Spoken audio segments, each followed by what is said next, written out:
Falar de rejeição agora, tem também já o número sobre rejeição. O Marçal ampliou a rejeição dele, cresceu a 17 pontos em 6 semanas, chegando a quase metade do eleitorado. A rejeição ao Marçal é de 47%, segundo o Datafolha. A rejeição de Marçal era de 44% há uma semana, oscilou para cima depois da cadeirada que ele sofreu do Datena na TV Cultura. Já o percentual de quem não votaria no Tucano, em Datena, era de 35% e oscilou para baixo agora para 32%. Desde o início de agosto, a rejeição de Marçal cresceu 17 pontos, ele tinha 30, chegou a superar agora a rejeição a Guilherme Boulos, do PSOL, que era, então, o candidato mais rejeitado. No ranking de agora, o Marçal tem 47% de rejeição, seguido pelo Boulos, que tem 38% de rejeição, o Datena tem 35% de rejeição, o Nunes, 21% de rejeição, é o que mostra esse gráfico aí. Rejeitam todos, 2%. A Tabata tem uma rejeição de 14%, segundo o Datafolha. O que isso implica para as campanhas, Toledo? Não implica o que a Tabata diz nos debates, infelizmente, para ela. Não significa que ela ganharia de todos no segundo turno, porque os candidatos menos conhecidos têm menos rejeição, porque as pessoas não rejeitam o que não conhecem, né? Então, porque ela falou no debate do UOL, da Rede TV, que ela ganharia de todos no segundo turno. Eu não vi essa pesquisa, se é que existe, mas imagino que o raciocínio tenha sido esse, a comparação das taxas de rejeição, que de fato a dela é mais baixa. Mas a da Marina Helena também é baixa, a dos candidatos que têm 1% também é baixa. Significa, né, infelizmente para ela não é isso que significa. Agora, mostra essencialmente o seguinte: se a disputa está afunilando para Boulos versus Nunes, Nunes versus Boulos, o cara que sai com quase o dobro de rejeição do que o adversário vai ter muito mais dificuldade para crescer do que aquele que é mal conhecido. Na verdade, César, é um pouco a história do bode na sala. O Marçal é o bode na sala. Você tira o bode, o Ricardo Nunes passa a ser um príncipe, entendeu? Por comparação, né? Se o Marçal não existisse, o Ricardo Nunes talvez não fosse tão charmoso assim.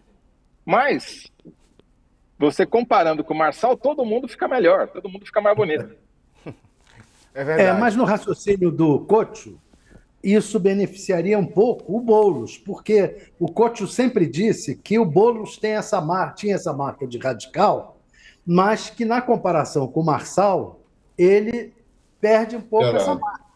Agora, se você tirar o bode do Marçal, isso beneficia, então, aquele que era chamado de radical, que era o Boulos. Só uma coisa, antes de começar esse programa, eu perguntei ao Toledo, ele respondeu, se essa rejeição podia ter ocorrido, aumentado a rejeição do Marçal por causa da cadeirada. E o Toledo respondeu que não. Então eu queria repetir essa pergunta ao Toledo para ele poder responder. Eu só estou, assim, baseado no gráfico. Se você olha o gráfico, ele tinha a inclinação da linha da taxa de aceleração. E a taxa de aceleração é igual, é linear, entendeu? Então, não houve alteração. A tendência que ele já vinha de crescimento da rejeição continuou. Se você projetasse na semana passada, ia dar exatamente onde deu agora. Então, por isso que eu acho que não afetou em nada. Essa cadeirada, na verdade é o seguinte: a gente teve a eleição mais absurda da história de São Paulo, com coisas que a gente jamais imaginou ver, e tudo se normalizou a partir disso daí, até a cadeirada, até a agressão física de um candidato contra o outro, entendeu? O Pablo Marçal está sendo vítima do próprio veneno. Ele é que criou esse clima em que tudo é excepcional, vale qualquer coisa, vale tudo, olho no, né, dedo no olho. Aí toma um dedo no olho e fala, então tá bom, é assim que funciona, beleza. Toledo, Ninguém se solidarizou com o cara, ninguém. Pelo contrário, né? É verdade. Nem a Maria Helena. Dá para trazer eu queria acrescentar uma coisa do que o Toledo falou. Fala Esses 47% do Marçal de rejeição inviabilizam a candidatura. Nenhuma candidatura próxima dos 50% tem qualquer chance. Está fora do jogo, né? E é uma curva permanente, como você falou, né? Vem num crescente aí. Então, o que era novidade no começo do Marçal, que assustou todo mundo, virou fake. Quer dizer, as pessoas perceberam que era um candidato fake, não se sustentou, né? É, aquela frase da Soraya Tronic, né? O senhor é um padre de festa junina. Mais ou menos isso, mas num outro contexto aí para o outro candidato. Ô Toledo, o Samuca mandou uma pergunta para você. Por que Boulos não está conseguindo Opa. os votos de Lula na capital, que Lula teve em 2022? Será que esses votos estão com Tabata e Datena?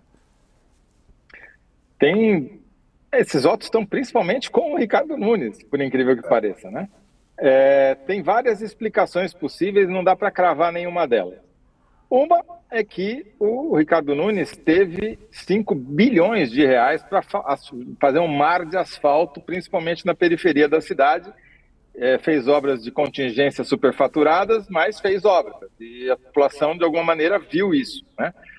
Segundo, ele fez uma campanha que conseguiu atingir mais rapidamente a periferia graças a esse mar de tempo de televisão que o Couto mencionou, né? 2 em cada 3 minutos da propaganda são dele. Isso facilitou a vida para chegar na periferia também. E eu suspeito que hoje em dia, eu não tenho dados para afirmar isso, mas a impressão que eu tenho é que talvez a popularidade do Lula na cidade de São Paulo não seja igual hoje ao que foi no segundo turno de 2022. Se a gente pega a pesquisa do IPEC que saiu esse final de semana, de avaliação do governo federal, aquele pico de aprovação que costuma haver no mês de setembro não aconteceu.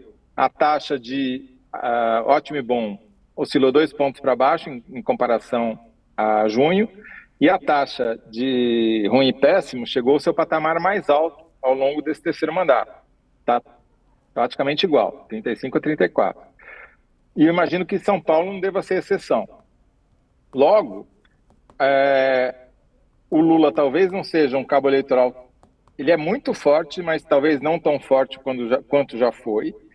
A campanha do Boulos não conseguiu ainda atingir todos esses eleitores lulistas com um discurso que o convença não só, olha, esse é o candidato do Lula, vote nele.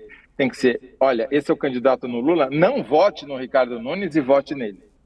São 2 decisões que o cara precisa tomar: cancelar o voto no Ricardo Nunes e votar no candidato do Lula.